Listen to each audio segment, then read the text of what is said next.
AP శాసనసభ సమావేశాలు ఇవాళ చివరి రోజు కొనసాగనున్నాయి. ఇప్పటికే శ్వేతపత్రాలతో పొలిటికల్ హీట్ పెంచిన సీఎం చంద్రబాబు ఇవాళ అసెంబ్లీలో మరో శ్వేతపత్రం విడుదల చేయనున్నారు. 5 ఏళ్ల వైసీపీ పాలనలో రాష్ట్ర ఆదాయం, అప్పులు వంటి వివరాల్ని ప్రజల ముందుంచేందుకు చంద్రబాబు సన్నద్దమయ్యారు. రాష్ట్ర ఆర్థిక పరిస్థితిపై శ్వేతపత్రాన్ని విడుదల చేయనున్నారు. 2019-24 మధ్య 1,41,588 కోట్ల రూపాయల పెండింగ్ బిల్లులు ఉన్నట్టుగా గుర్తించింది ప్రభుత్వం. ఉద్యోగులు, కాంట్రాక్టర్ల పెండింగ్ బిల్లులు 1,000 కోట్లు ఉన్నట్టుగా తేల్చింది. 93,000 కోట్ల CFMS లోకి అప్లోడ్ చేయలేదన్న ప్రభుత్వం 48 కోట్ల మేర బిల్లులు అప్లోడ్ చేసినా చెల్లింపులు చేయలేదని నిర్ధారించింది.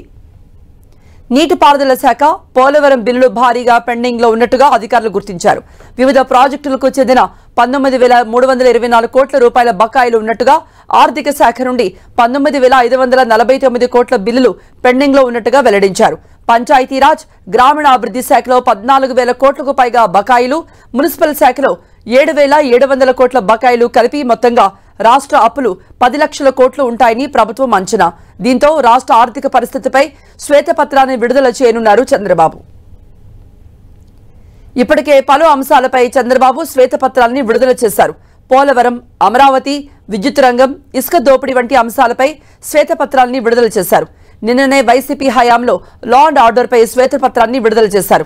ఇవాళ రాష్ట్ర ఆర్థిక సంక్షోభాన్ని, రాష్ట్ర వాస్తవ ఆర్థిక చిత్రాన్ని ప్రజల ముందు పెట్టేందుకు సీఎం చంద్రబాబు సిద్ధమయ్యారు.